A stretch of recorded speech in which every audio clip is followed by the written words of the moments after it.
What's going on, good people? Kyron here. Rachel here. Hello, everybody. Welcome back to another episode of the Culture Garden Podcast. Welcome back Hey, what's again. going on with you? What's going on with you, Ray? How you doing?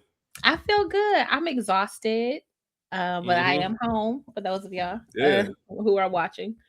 But I feel good. I had a quick trip to New Orleans this weekend for a little bit of fun and alcoholism. So happy to be Happy that happy you're here to with us. be home, but still a little bit on the struggle bus, and work was beating my ass today. Yeah. How are you? I'm doing well. That back to reality. We talked about it before recording. From For taking sure. trips at our point of lives just For aren't the sure. easiest transitions anymore. For sure. Which makes me wonder how I used to be out till like 3 a.m. and go and be at work at 9. And I don't know how I did it back in the day. Just that youthful energy, I guess. Youth. Yeah. Because I'll tell you, one of those nights we got back to the room at about 6 o'clock in the morning. Yeah. How late did you sleep? I gotta know. We were up by 12. It's not bad. That's not bad. Yeah, so we got That's out the of other bed. part of it too. There is a point where unless your body is fully exhausted, you can't sleep in past a certain time. Just your adulthood doesn't allow it. So 6 hours sounds about right. That's it. Yeah, and I was up. That's how it should be. Yeah, but That's how it should be. Yeah, man. But we appreciate this. I'm glad you were able to get away for some fun. You well deserved. If nobody else deserves it, it's definitely Rachel. I mean, and yeah, no doubt. And we're happy to be here with y'all because first and foremost, most importantly, it happens every single day. But just in case y'all need a reminder, Happy Black History Month. Happy Black History Month. You know what I mean? We want to make sure we shout that out. Like I said, it's every day with us, every week. But we do want to acknowledge the month and what it is and what the significance is. I think Rachel posted something on February 1st. You know, I'm always black, but February I'm extra black. Extra. Blackity black. And of course, this is, which is crazy to say, 4th annual Romance Month for the Culture Garden between Rachel and myself. Yeah, this is the 4th year we've been doing this. A lot of my favorite episodes have occurred during Romance Month. A lot of good conversations. When you think about my first time watching Above the Lights. Crazy. Beyond the Lights. Beyond Not Above the Rim. I'm thinking about Above the Rim. That's exactly what I did. Beyond the Lights, which is a phenomenal movie, which is in the rotation now since it was introduced to me. I say introduced like it wasn't available for my watching, but thank you, Rachel, for bringing that into my life. To the infamous Malcolm and Marie episode, to the Photograph, to all types of stuff. We had a lot of good February Romance Month films, so I'm happy to be back here with Rachel. It's only right. Shout out to school. Who the fuck asked y'all just dropped another episode today? Well, yesterday, if you're listening to this on release day, about video game system. What's the best video games of all time? I started listening to it. Solid work so far. Mo was on the episode from Childish Grown Ups. So make sure y'all check them out. And also, for all of you listening, this upcoming Monday, February 16th, 26th Annual Black Reel Awards, 8 p.m. Eastern Standard Time on YouTube. Their YouTube channel. Just type in Black Reel Awards and you can stream it live at 8 p.m. on Monday. Just want to make sure we show them some love and everybody tune in. Of course, the Culture Garden will be coming in that week with a recap of who won and have our discussions of what we thought about the film. But not only that, we'll also have another episode for y'all next week to continue Romance Month since we didn't get it last week. So we'll get 2 episodes next week and then we'll wrap things up the week after. But with that being said, please remember to like, subscribe, share, tell a friend to tell a friend. There will be spoilers and explicit content. This is a little bit different from our regular, maybe, I don't know. We'll see. Just in case we slip up. It's not because of the film. Just in case. If you listen to us all the time, you know our traditional format. This is going to be similar to how we did Sinners or Love Brooklyn. It's going to be more of a conversation. We're not going to do the categories. The film is way too new. Can't talk about if it's a classic or not, all that stuff. But we do want to have a conversation about relationship goals and just our thoughts of watching the movie. So this is just going to be 2 people who watch the movie and what we think about it. And that's how we're going to do this one.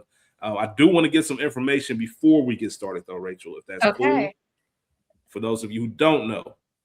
And I want to ask you, so it came out February 4th, last week, 2026, released on Prime Video, so that's where you can check it out.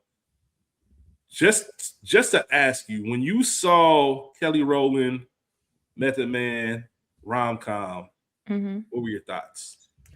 I was excited. I think you and I had the conversation sometime in January as we were navigating the movies for Romance Month, that while there is still quite a bit that we haven't covered, we're dwindling down on the Black romance movies.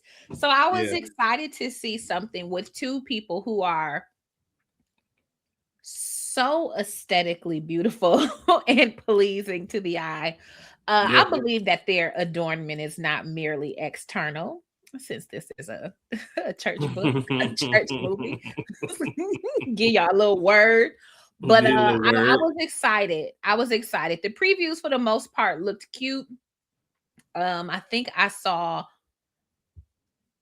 may have heard a podcast interlude or a commercial before I saw an actual trailer for the movie. Okay. So I think that was my first introduction, but I was excited. I was like, okay, interesting. I think it goes.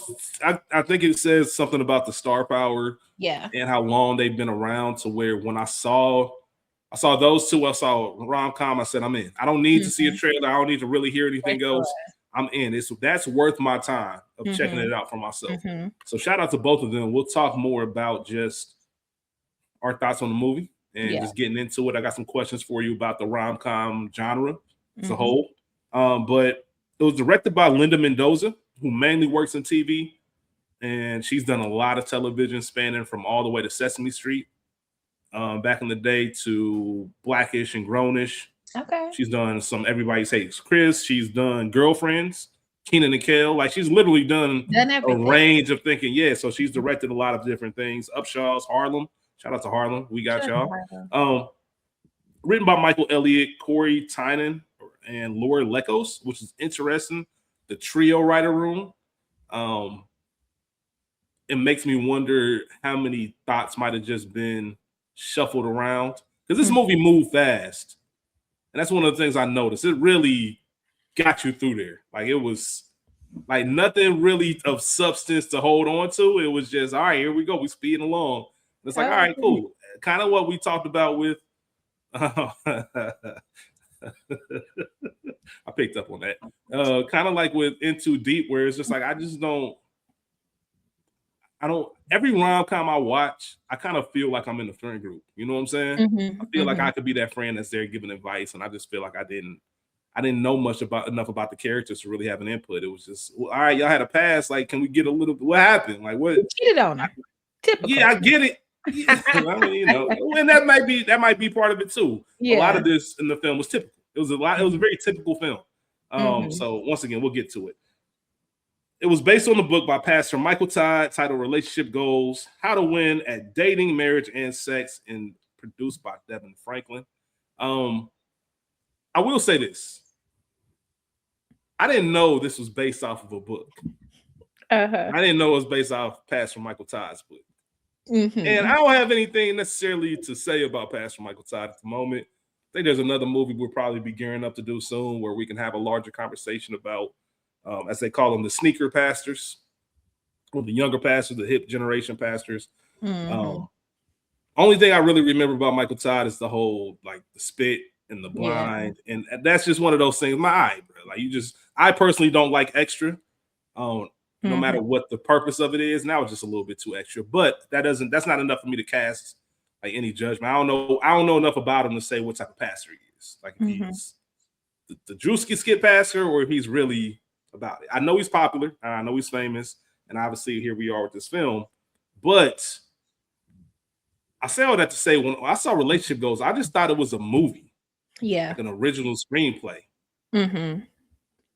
I wasn't expecting it to be based off a faith-led film. I didn't know that going into it. And it was like, okay, for what it was, I liked it. But it also made me think, like, oh, when I saw Kelly Rowland and Method Man, I thought we was getting to it. And not in a racy. I don't mean that in a racy. Yeah. I'm gonna say not in a mea culpa way or a racy way. I just meant maybe a little bit more. Is authenticity the right word? Just a little bit more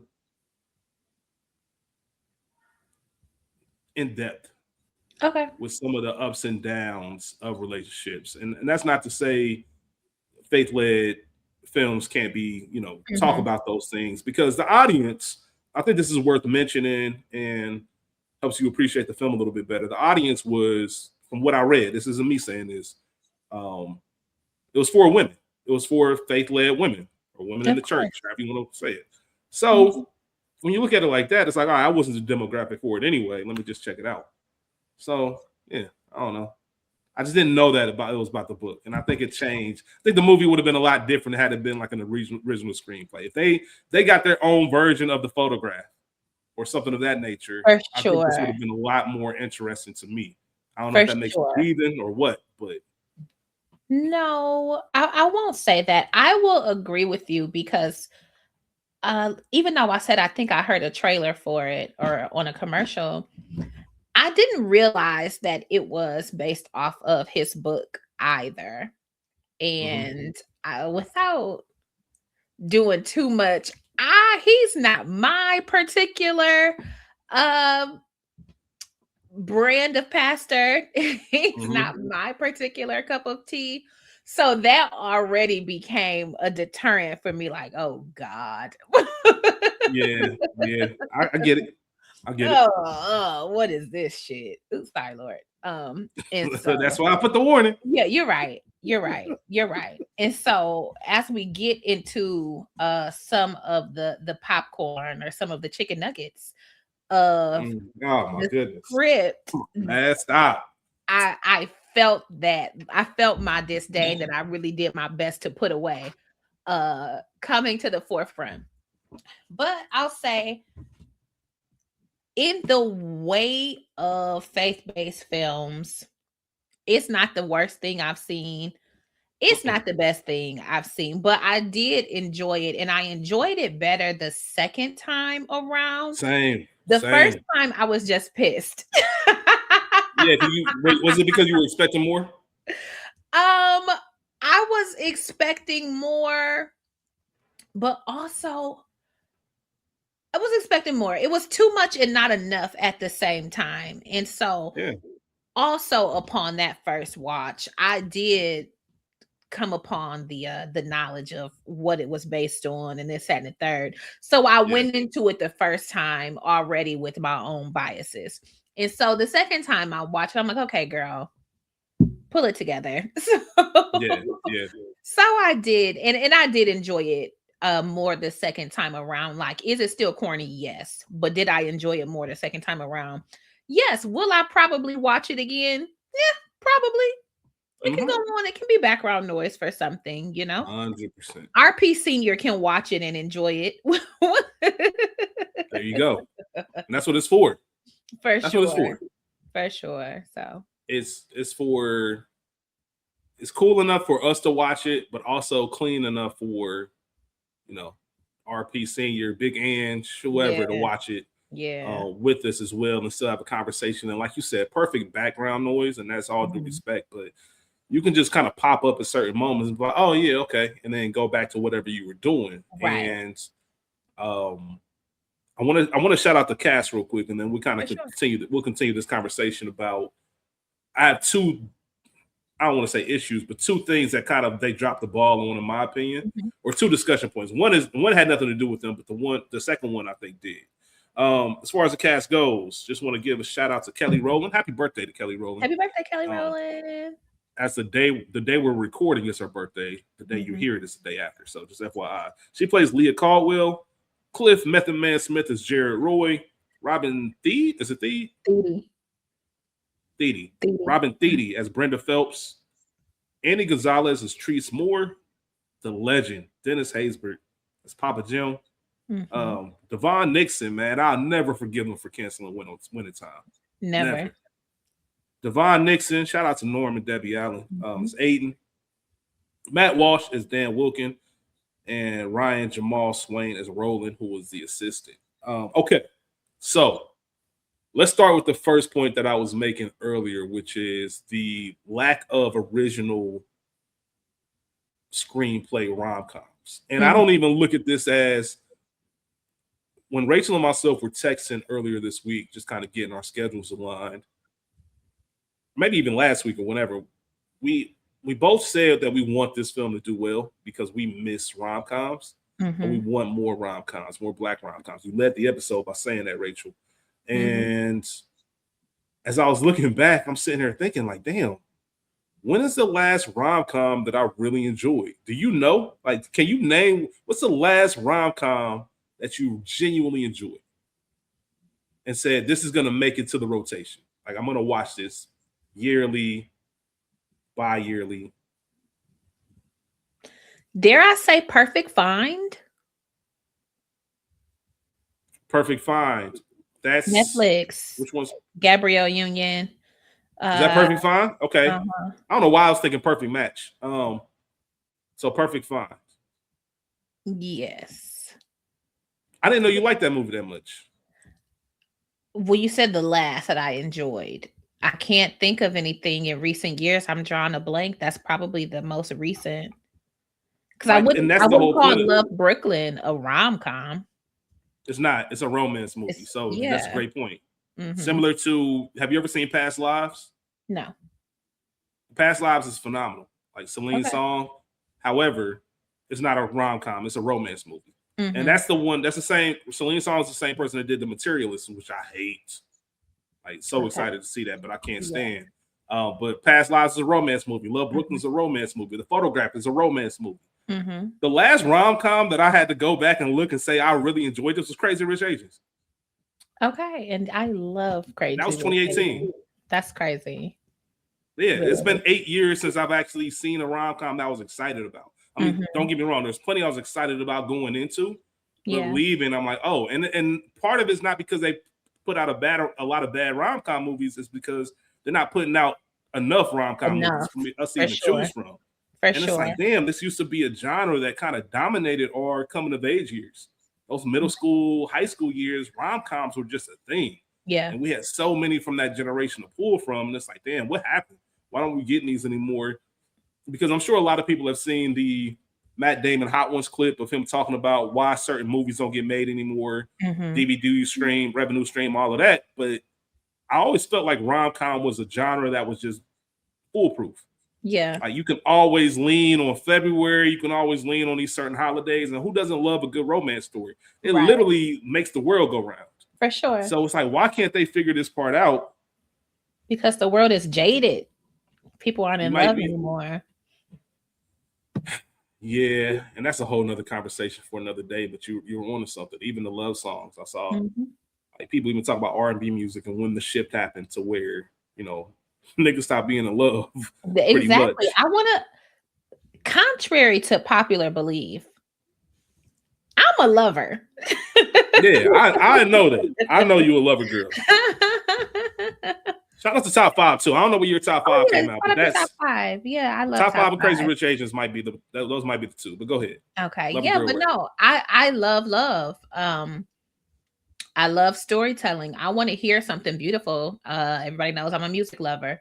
So when we hear music and R&B at that, I don't want to hear just about pushing inside of you. Now, while that is a Detroit classic, I don't want to hear that all the time. And not necessarily that song because it sounds beautiful, but just, you know, I don't want to eat the booty like groceries at my R&B.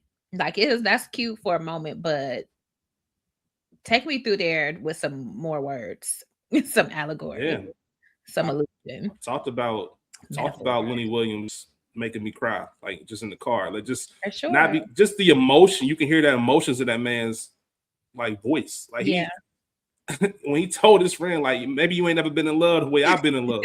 Like, that's some real shit. Like, you gotta feel that and understand that. Yeah, like that's missing. The other thing is, and just before I even go on to my next part, I'll even take the not so good rom-coms. Like, y'all know first of all, y'all know I love good bad movies. Yeah. I went to go see this movie. Reminded me a little bit of I'm in Love with the Church Girl. Did you ever see that with Ja Rule? With Ja Rule. Mm-hmm. Yeah. I saw that in theaters, and I ain't mad at it. I wasn't mad at it. I've never seen it since. Okay. I wasn't mad at it. Once again, I'm just saying that to say I like good bad movies. It's hard to unimpress me in some way. I'll find something I can pull from. Mm-hmm. But About Last Night isn't necessarily a great movie. It's very enjoyable, but I know I love it more than the average person. Like, I understand that about it. Even that awkward moment. Did you ever see that awkward moment with Michael B. Jordan? Michael B. Jordan. Mm-hmm. Yeah. Like, that's not necessarily a good movie, but I fuck with that. I mess with that awkward moment. And that's my joint. And there are these, even those type of rom-coms. Let's get back to them. Hollywood. I know y'all listen. Please, somebody, let's make rom-coms. Please, for sure. And I think one interesting thing, about relationship goals is, in addition to it not being an original screenplay, it also did not feel like an original movie to me.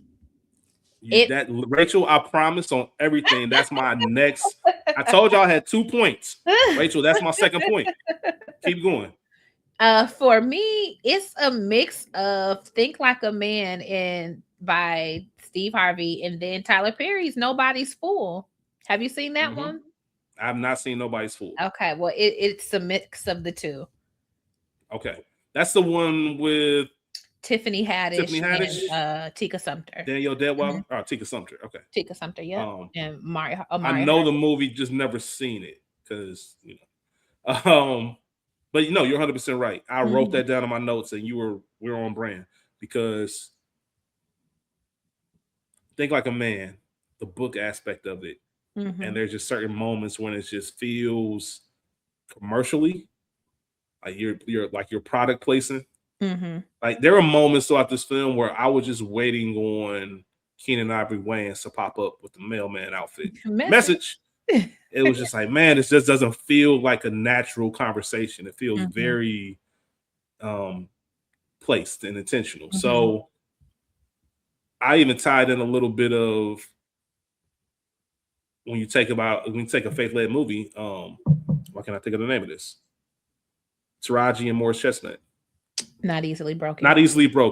Yeah, because T.D. Jakes was in there. There's certain aspects of it, even if the film or the plot isn't the same, just the pasts are all in the movie, all in the video. You got the whole book thing where it looks like a direct copy from that film. It's like, all right. And School made this point when we talked about In Too Deep, when he mentioned how Donnie Brasco, how that came out 2 years prior, and I mentioned how Deep Cover came out in 92. If you're gonna do the same lane, you gotta have something that makes it stand out. Now, pivoting, I think that something would be Kelly and Method Man. For sure. I just think that they were, you said it perfectly. If nothing else, just you could see their chemistry. And they're two good-looking Black people that you just want to look at on screen. Yeah. So that alone, it really doesn't matter how it goes. They kept it playful, kept it funny enough to where, okay, then I can keep this in rotation. But I just wanted more from the film. And maybe if I knew it was based on the book, I wouldn't have had those expectations. But I really thought getting like a next wave of that. All right, this is the one. And I'm like, oh. Yeah. Because if I told you that this surface, if I had known initially, then I would have anticipated it being surface level. Yeah, 100%. I think that's it. What did you think about the leads and just the acting in general? What did you think about the overall? So we had our conversation during In Too Deep about rappers turn actor, rappers turn singers. I am enjoying Method Man in this new season of his life as an actor.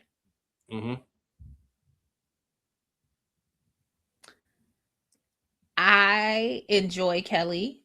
I actually do enjoy Kelly. I'm not being funny. I have watched. I like Mia Copa. I ain't gonna hold y'all. I watched Mia Copa, but I watched. No, I liked it though. Yeah, I just watched it. I liked it. I didn't hate it.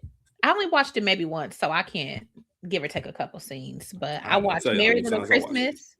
Merry Little Christmas Baby and Merry Little Christmas Wedding. So when I say I enjoy Kelly Lifetime and Amazon acting, I enjoyed it. And it was just enough. You know what I'm saying? She doesn't do too much. She doesn't overact. She doesn't undersell. I think same thing with Method Man. I think it was good. Yeah, they know they have certain roles and they both like excel at them. For sure. I'm not looking for an Oscar worthy performance from either one of them. So part of it is when I see them and I see Rom-Com, I said that's perfect because I don't need y'all. Just be y'all. Just be cool. You. Yeah. Yeah. Just be cool. Like, and this will work out perfectly. You don't have to go to some great depth. That's more for the romance movies. If it was just a romance and there's no comedy and they're really trying to explore some things, then that's different. And I wonder how much of the Amazon tag might have. If this was a Hallmark movie, I think people look at it different. Maybe don't have those same expectations. For sure. It's very well budgeted and well cast. I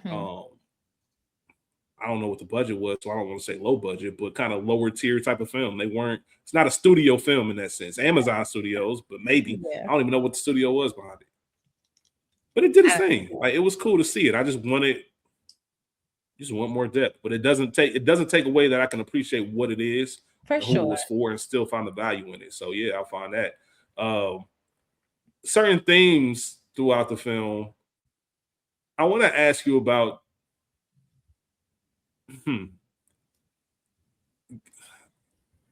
Ever since I read about it being for the women, it made me start thinking the ending of it. The woman pursuing him. Do you feel like that was an overhanded message where stop being prideful, women, go get your man? Versus because there's a lot of conversation now about men being men and men, what happened to the manly men and the men who took lead and took charge. And I don't know if it was, let me put it like this. As a man watching this film, I didn't necessarily like that part of it. Now, once again, they're not talking to me, but I just don't know if, this is layered. Because there's nothing he could have, like, if you want to make this relationship work, her only option was to go after him. I get that. But it also didn't have to be written that way.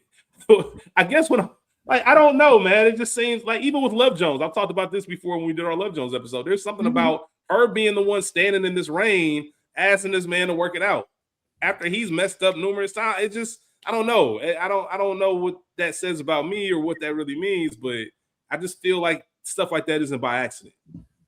So this is kind of multifold. It's very layered. A question that I had was, did Jared apply or put himself in position to get this job with the intent to get Leah back? Or is it just by happenstance? I am trying to make some changes in my career. This is an opportunity. You just so happen to be here. And he makes note, like, I thought I was here for one thing, but maybe it's another. I think that that's fair. Now, throughout the course of their working relationship, Jared, he was irritating, but he was always above board with her. There was always a level of flirt and a level of ease and comfort that he had with her. But usually the wrongdoers usually are comfortable no matter what. So here is Leah fair point. Putting on the brave face. Now I have to be put out. The job that I thought was mine, now I have to fight for. This man who I would assume, based off of all of that, broke her heart. I got to fight you for it, and I got to see you all the time. And probably because of him, I've overcorrected. I've established this list. I want this, and this because of you. You know what I'm saying? I don't want none of that. All right. Here's an issue I have.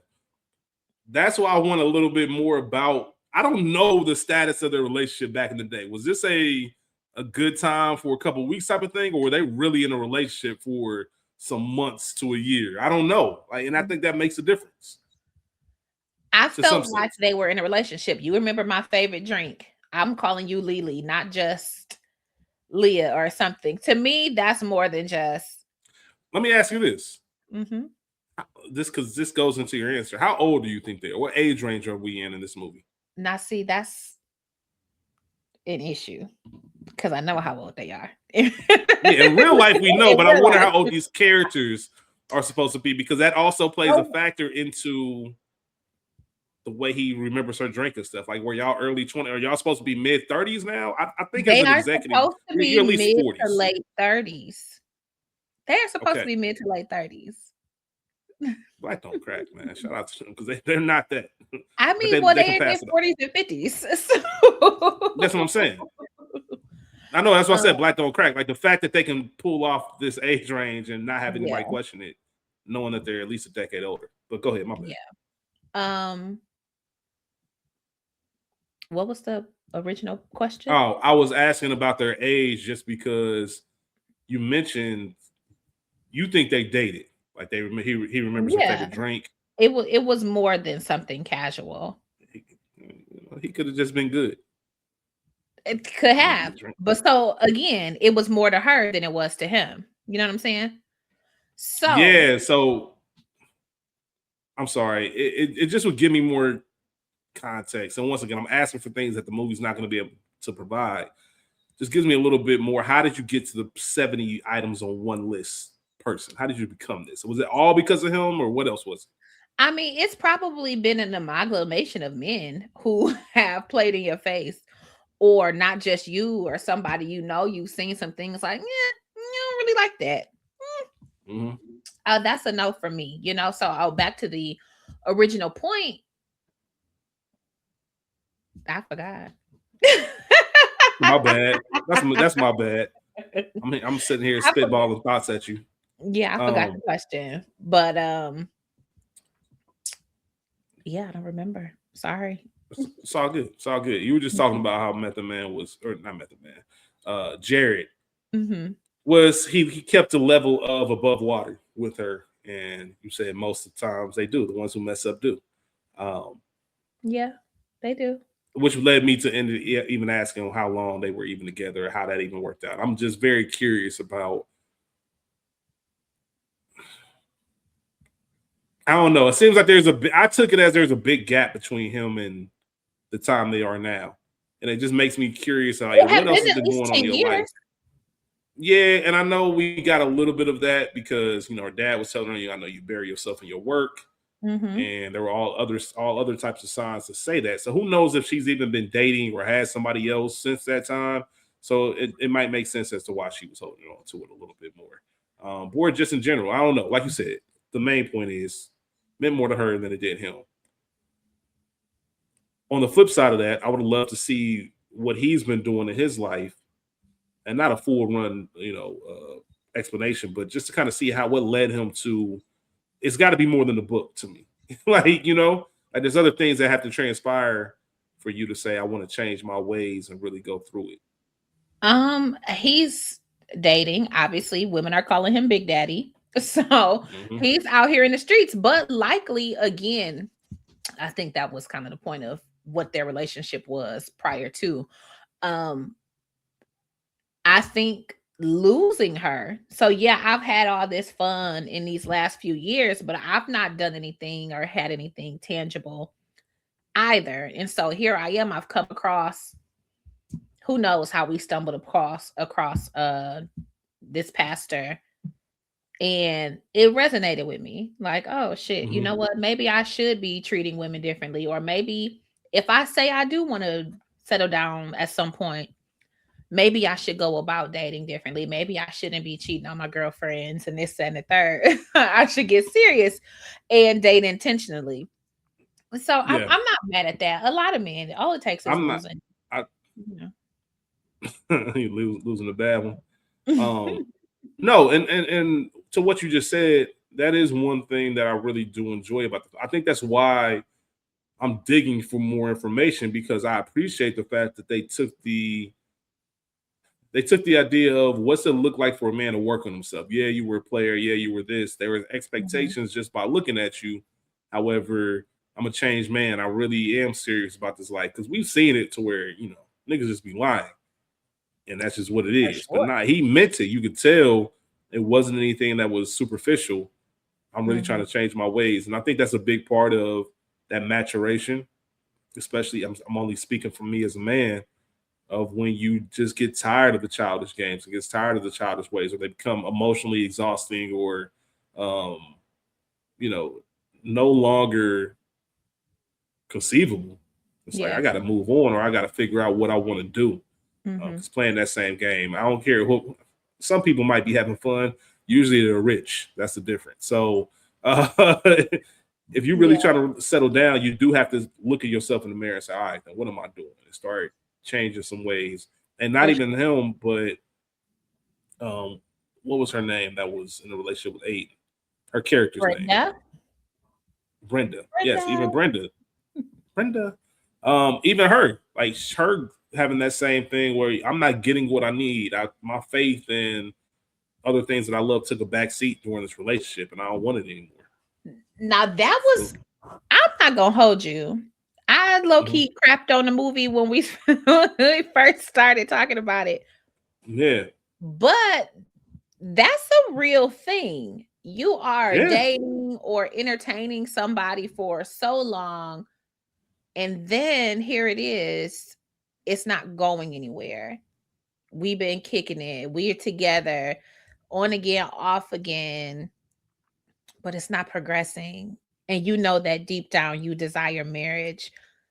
Again, we know that these women in real life are of a particular age, but I would assume maybe you want some kids. You know what I'm saying? Maybe you just want to live life. You want to expand and explore and do things. But because this relationship is not moving forward, you're stuck. It's nothing that you can do. And here you are hoping and pining for this man to see you and see the desire of your heart. Because how many times, and I'll, without being anecdotal, I don't want to say go along to get along, but I'm cool as hell.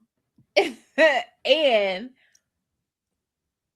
for a good part of my life, especially them 20s, them college years, I'm the cool girl. I don't really care, whatever. But then as you get to a certain age, it's like, I do kind of care a little bit. I actually care a lot more than I let on to.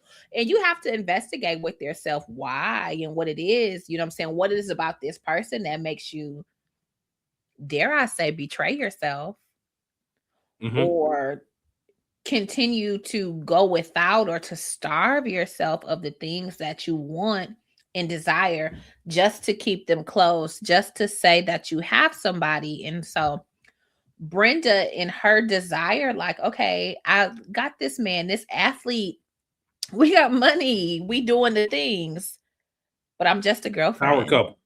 We're a power couple on the surface, but I'm just a girlfriend. Something happened to you, there's nothing I can do. We both looking for your mama number.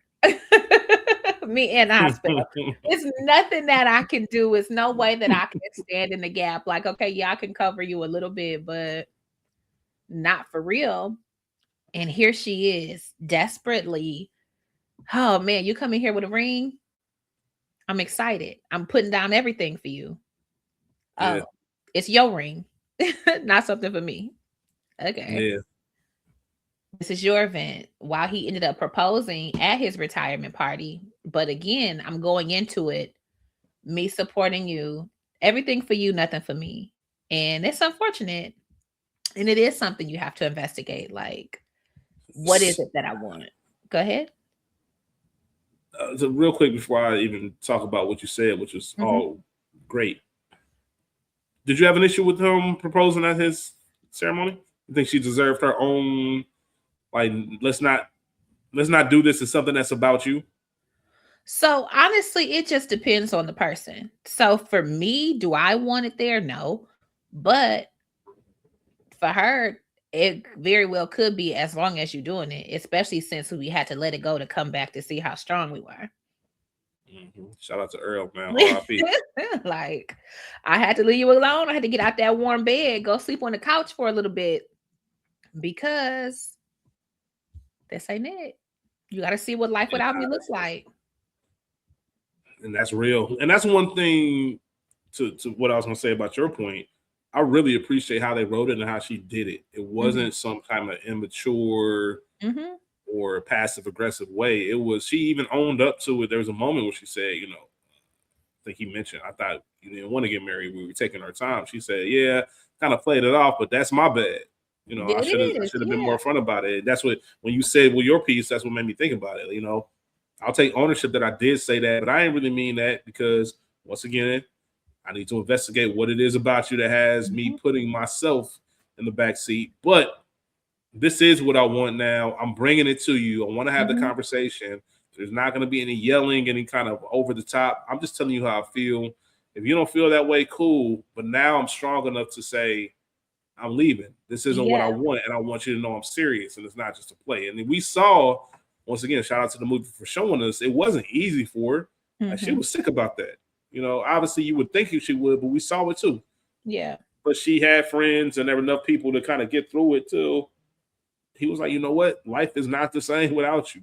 For sure. Like, and I thought, even as an NBA player or whatever, all that stuff surfaces. Once the older you get, you realize it's not just good people in general. We're around, but it's not a ton of people. You know, so when you do find it, you want to make sure you really protect it. And no matter what capacity, friendship, relationship, whatever it is, in any capacity. And I think he was looking at it like, yo, I'm not going to top this. I'm tripping. Let me get back on my game. So I really do appreciate that whole aspect of the film. Yeah. And just to go back a little bit, there is a chance that when she agreed to them taking her time, however many years they've been together, maybe at that point it was fine. Like, oh, we'll see. We'll figure it out. But then as time goes on, people get comfortable in the space that they're in. Fuck. You don't want to make no progress. And a lot of times the answer is no. And especially if you consider this athlete where you're already into his, I don't want to say defense, but you're already going through a career change. Who knows what that career looked like up to this point, and now you're getting ready to transition to another scenario.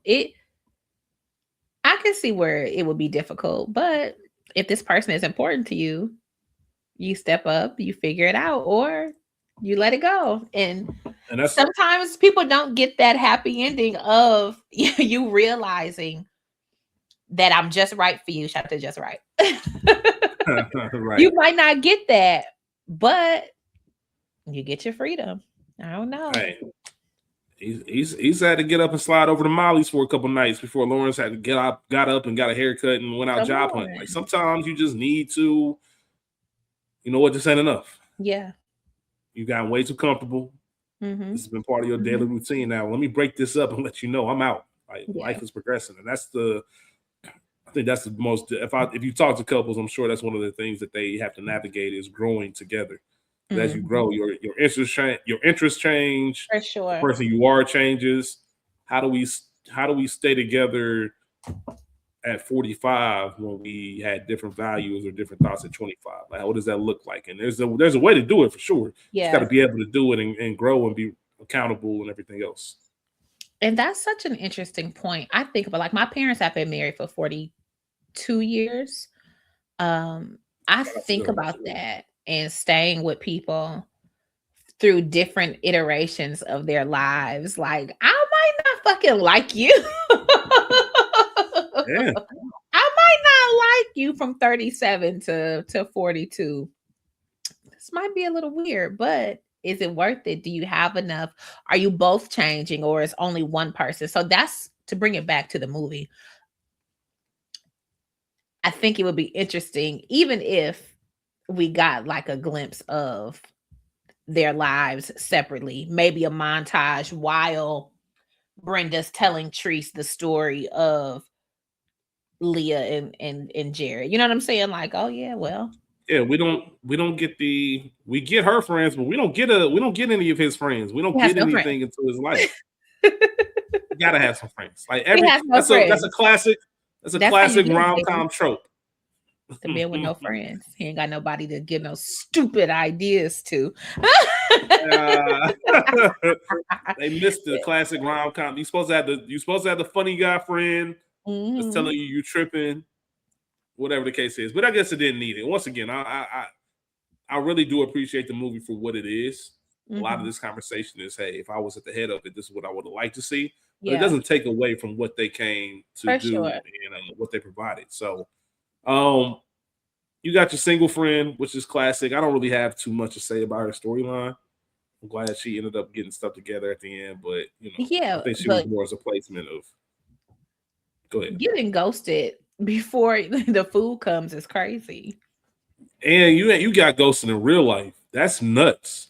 Like most ghosting, people just fall off and disappear. Like this nigga was with you and said, "You know what? I'm cool." I'm cool, but I just didn't understand why, because she didn't know how long the marathon was. Okay, it's 26 miles, not 40 or whatever she said, but maybe she thought it was kilometers. Well, not even, but to your point, that was lame because that's something you laugh off. You just laugh that off like, hey, you don't know nothing about marathons, do you? You know what I mean? You just kind of hit her with that and she laughed. Yeah, she laughed and say, "You got me," and then you keep things pushing. That's not enough for me to get up and say, "Check, please." Bruh. Yeah, that's weird. Unless you like, I hate liars, but that's not even a lie. Like you lying, but not in the way that you probably hate liars. It was just weird. It was just a weird thing. Now, shout out to him for paying the bill. I guess I'll give him credit for that. But there's times as men when you go through a moment like that, when he might have noticed at that moment, like, oh, there's no future with this. You just chalk that shit up. And you enjoy the rest of your day, and you know in your head, about to pay for this dinner, this woman's never gonna see me again. Yeah, and that's what it is. But getting up and leaving her, like I actually felt for what this movie is, I felt bad for her. Like, damn, yeah, that was nuts. Am I that messed up? Am I that broken? Or I'm not saying she is, but yeah, but she hadn't even done anything to warrant that. Like her outfit, maybe she had her phone on ring and not silent. Once again, all petty shit. Yeah, there's no reason to just leave somebody there. Like the only credit he can get is actually paying the bill. But I saw it too in the background. I saw him get up and talk to that waiter. I'm like, oh, this nigga about to leave. But I was wondering why. Like, it wasn't over all that. And I'm glad she ended up going, through her phases and finding her dude at the end. She got in that word. It's always the guy right in front of you. She got in that word. The dude at work who been trying to get at her. She didn't even know it because he wasn't her type, I'm sure. Now here they are. Looks like they might have a budding thing, which we saw at the wedding. But yeah, I don't really know how much else I have to add about the film. Like this first watch. I'm so weak at you. What? Let me see.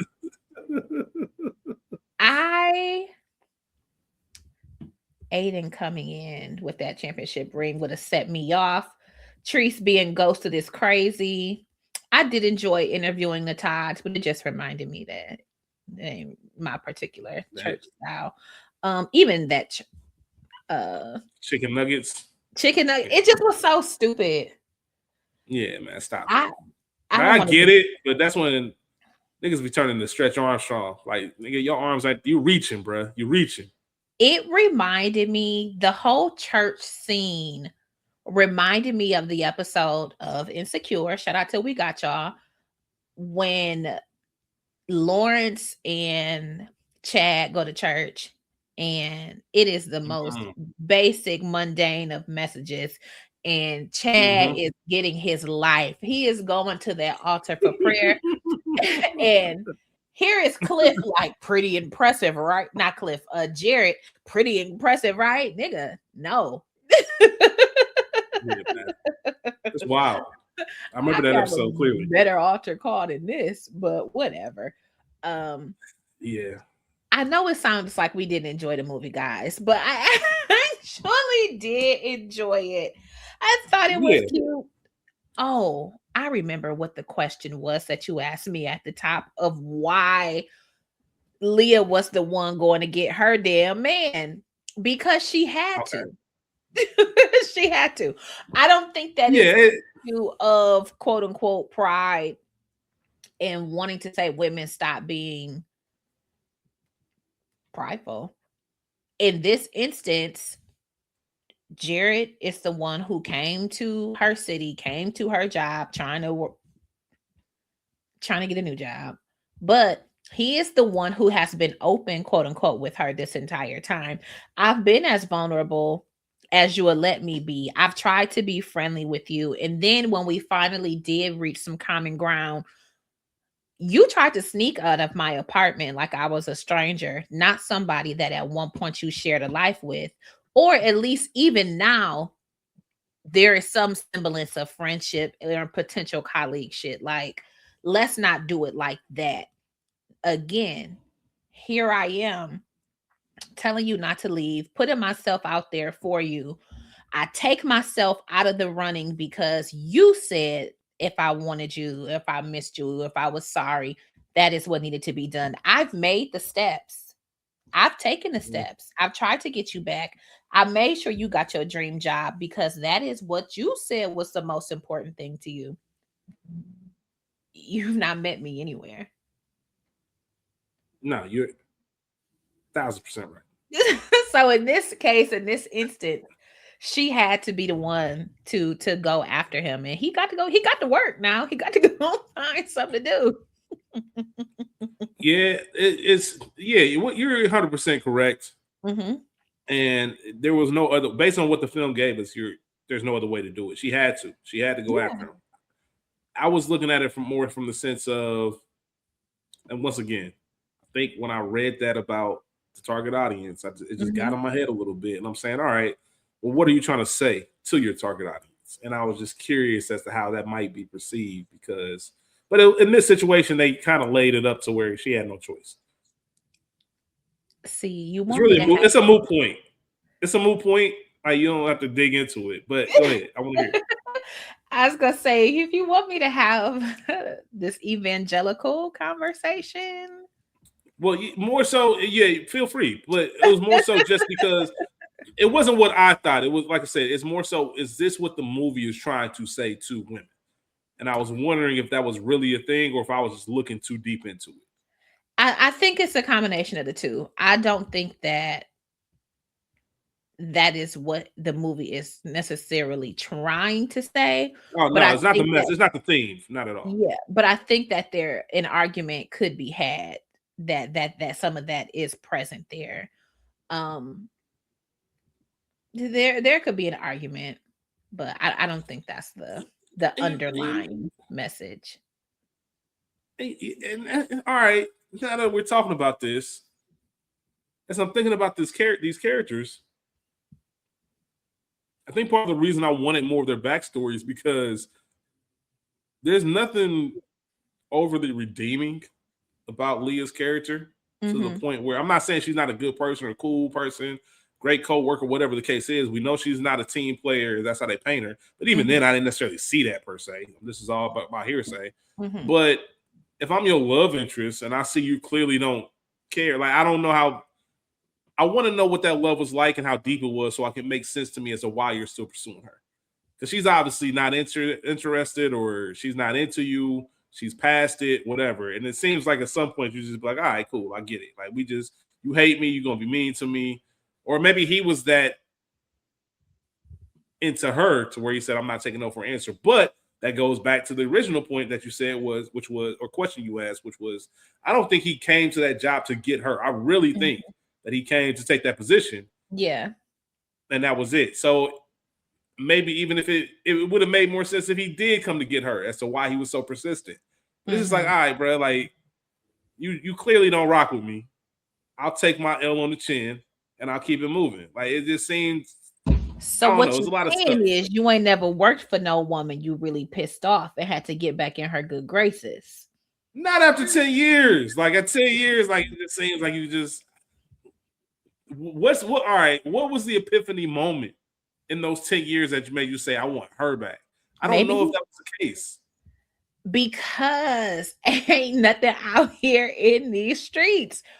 Some entertainment here, but when you consider And I'm not talking about Leah's 70 bulleted list, 3 pages typed of things that you want in a partner. But when you consider if you are someone of a particular means, used to a particular lifestyle, in an industry that this other person is more than familiar with, a level of comfort, understanding, and familiarity, and not the kind that breeds contempt, but there is the importance in knowing somebody and knowing that your lives gel. And okay, you made a mistake, and he said, I only did it the one. I don't know if he said I only did it once, but I learned my lesson, because if that caused me to lose this person who we'll just have to assume, because it didn't tell us,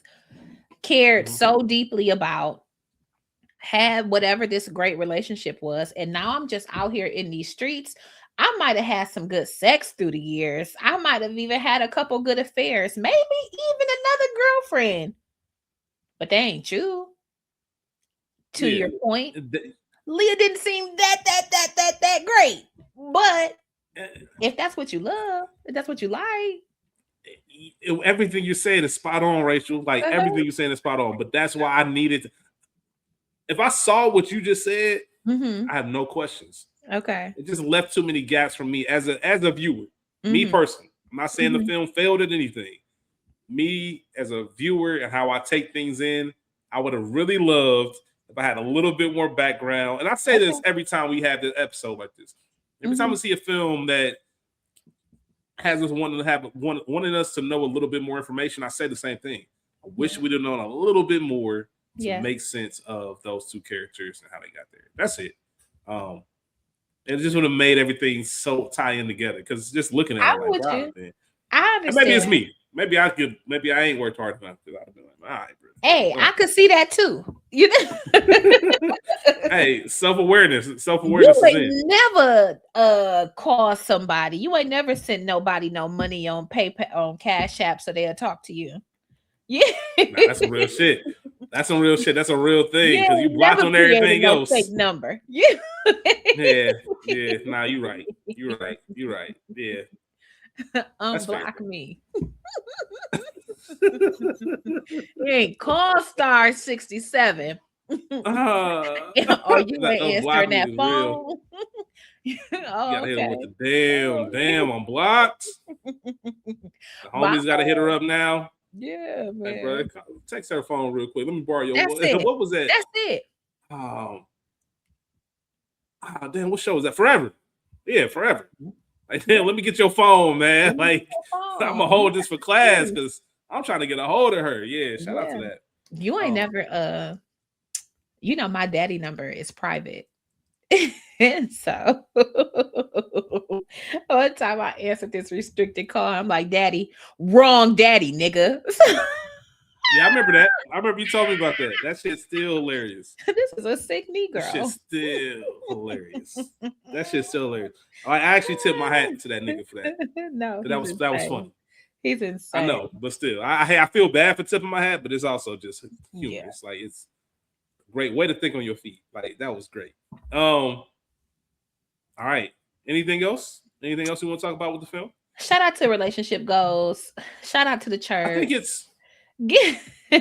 I'm sorry. Go ahead. Hey, I'm on one. I'm tripping. Yeah, if you're looking for a partner, go on down to the church house. That's real. That's where they at. This is a film that I'm sure at some point we'll circle the block on and kind of have a traditional episode. Maybe. I don't know. We'll see how it stands up to the test of time. That's why I didn't necessarily get into like scenes and stuff. Because I'm like, well, maybe we circle back. I really treated this as. But I mean, if you wanted to talk about some scenes, we could talk about some scenes. No, we could go. Okay, got you. Yeah, we might circle the block. We might not. We'll see. I promise y'all. All right, actually, let's do this, Rachel. Before we get out of here, instead of doing because the reviews are kind of better than the audience ratings. I'll put it like that. Okay. For what I'm seeing on the film. And I think part of it, I haven't read any like user reviews. I'm sure part of it is the same thing we thought. They didn't know that it was a PG-13 or kind of a faith-led film, Yeah. probably had different expectations. That's my only thought, because it kind of gave you what you needed based on all that information. But we're not going to do like our traditional rating. I do want to give it a letter grade though before we get out of here. Okay. If you had to give Relationship Goals a letter grade, what would you give it? B minus. I'm C plus B minus, somewhere around that range. And then oddly, as much as I said about it, I'm gonna watch it again. I will. I promise I will. I'm gonna watch it again. And like you said, it was better the second time I watched it. For sure. For sure. So yeah, I C plus B minus will fall in that range. Not bad at all. Shout out to the whole cast and crew, everybody involved. Shout out to all of y'all out here listening. Let us know your thoughts. Yeah, let us know your thoughts on the film. Mm-hmm. Yeah, leave it in the comment section. DM us. Yeah, all of that. Yeah, we want to see what's going on, and if we're on par, if we're missing something, if maybe there's a different point of view you can provide to us. For sure. But that is pretty much it for our first episode of Romance Month. Oh God, that was disappointing. Sorry, guys. They got together. They got they happy ending. We're gonna come with some good stuff, some good reviews. Yeah, we got some good stuff next week, man. So we got a couple more movies. For sure. Don't forget, next week we also have the Black Gorilla Awards recap. Mm-hmm. As we discuss winners and films. Another romance episode to end the week, and then the last week of the month we'll also wrap this up with a romance film. So that's it. Rachel, anything else before we get out? No, but guard your heart. What's the scripture? It's in Psalms. Guard your heart, for out of it come the fruit. I'm about to tell y'all. Yeah, that's what I'm talking about. Make sure they get this word. Make sure y'all get some word in your life. Guard your heart. Above all else, guard your heart, for everything you do flows from it. That's Proverbs. I said Psalms. Proverbs 4:23. That's it. Amen. Keep your heart 3 stacks. Peace out. We out, y'all. See you next week. Peace.